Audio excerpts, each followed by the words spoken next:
Judgments cause disturbances. Hi, my name's Dave, and welcome to my daily journey through the Daily Stoic, 366 meditations on wisdom, perseverance, and the art of living by Ryan Holiday and Stephen Hasselman.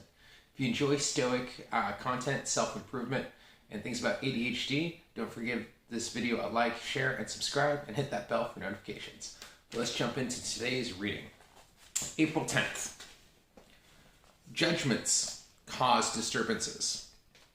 Quote, "It isn't events themselves that disturb people, but only their judgments about them." End quote. EPICTETUS, Epicurion 5. The samurai swordsman Musashi, I know I'm mispronouncing that, made a distinction between our perceiving eye and our observing eye. The observing eye sees what is, the perceiving eye sees what things supposedly mean. Which one do you think causes the most anguish? An event is inanimate. It is objective. It simply is what it is. That's what our observing eye sees. This will ruin me. How could this happen? Ugh, it's so-and-so's fault. That's our perceiving eye at work, bringing disturbance with it, and then blaming it on the event. Oh, that's a really interesting one, because I think that's such a true thing, right? Like, it goes back to kind of recognizing what's in your control and recognizing what is. And I like to look at it as like you have the observation and the point of view, right? Like your point of view is always going to be from your own judgments, how you feel about the situation versus what is the situation. And learning that distinction between what the facts on the ground, the observation is, versus how you feel about it, right? Like, oh, it's so-and-so's fault. Like, is that what happened, right? That may be what happened. That's how you felt about what happened. The event is just the event. The thing is just the thing. You know, as the reading said there, it's inanimate. It's just a thing in time that happened.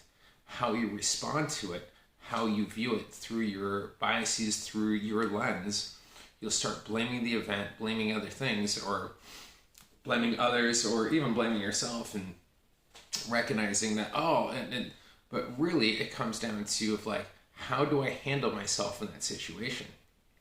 Especially if it is a dangerous or a situation that, affected you badly. I try to look at situations now of like, okay, what can I learn from this situation? What actually happened? What are my feelings on it versus what's the third perspective, right? What's the, and also even the perspective from the other person too, the empathy of like, okay, how are they feeling about the scenario? Because that's another perception. But the one of like the facts on the ground is the observation.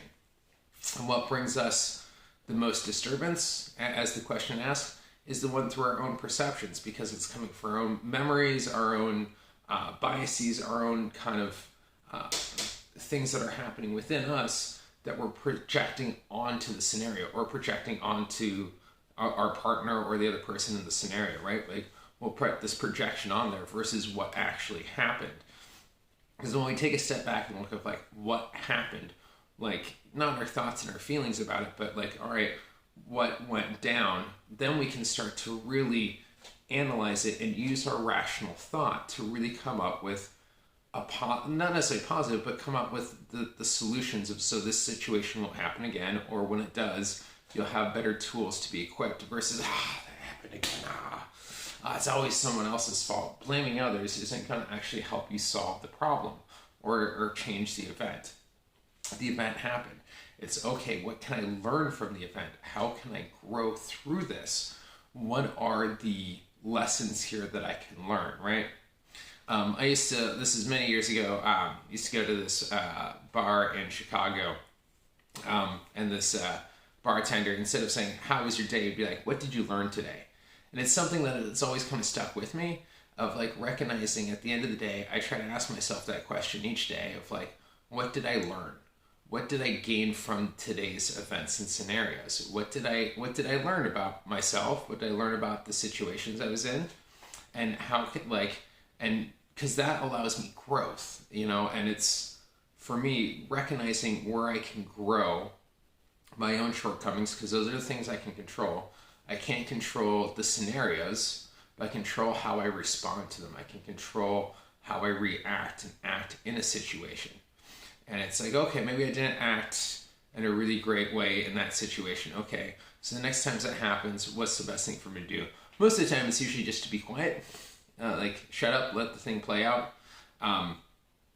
Not try to interject myself so much, and observe before acting upon something. Because usually, especially if you have ADHD, the RSD or those extreme emotional responses come up, and then you want to lash out. Like, it usually will become more, in my scenarios, in most of my scenarios, that usually leads to worsening the situation, not bettering the situation. But when I kind of take a breath, pull back for a second, see it from the observation point of view, see it from the other point of view, see it from the fourth point of view, see it from the other kind of point of views, recognize, okay, I can see my faults, but I can see someone else's, but I can't create judgment there, and recognize, okay, how can we best move forward? What's the goal? What's the thing that helps us both have a win-win scenario? You know, kind of being constantly in judgment in scenarios usually leads to a lose-lose scenario, because it's like, oh, it's all their fault. You're blaming others, and you're playing this victim role of like, oh, everything happens to me. And so it's that, for me, trying to learn to not let my perceptions control me, or my emotions control me. I have this phrase, I think I got it from a movie, and I've kind of added onto it, especially when it comes to emotions. It goes like this. It goes, emotions are like children. You can't let them drive the car, nor can you stuff them in the trunk. They belong in the back seat. Meaning that, like, when we let our emotions control us, it's like a kid drive, like a 4-year-old driving a car. He's going to crash it. Like, it's just going to go out of control. Nor can you stuff your kids in the trunk and completely ignore them. They belong in the back seat. They're one aspect of who you are. They're, you know, for me, like, emotions is that bodily response to outside stimuli. And it's recognizing what that bodily response is, and how I choose to act upon it or not act upon it. Recognizing it, observing it, and learning to let it go, so I hold on to my rational mind, and I don't go into fight or fight. I don't go into an emotional whirlwind, but I actually hold my center, hold my calm, and allows me to walk through harder situations with grace, poise, and, you know, a sense of being a bit stoic, of like, recognizing that these situations don't affect me, and I can learn to work through them. Yeah, that's what I got on today's reading. I would love to know your thoughts about today's reading in the comments below. How do you handle situations? Do you usually blame events? Do you go with your perceiving eye, or do you do the observation eye? What's kind of like in control when you're in like one of those events? I'd love to know in the comments below. And once again, thank you for everyone who has been watching. It really does mean a lot. It helps hold me accountable. Shows that, like, I keep doing this. It gives me the motivation to keep going forward on this daily journey. Don't forget to check out more daily Stoic videos over here. If you missed a day, I've got all of them up there. And also, if you're not subscribed, don't forget to subscribe and hit that bell notification so you can catch up on my daily videos. If you made it this far in the video, you are awesome. And I would love a thumbs up if you liked it. Thumbs down if you don't. But with that, though, I'll see you tomorrow, and I wish you a great, if not better, day.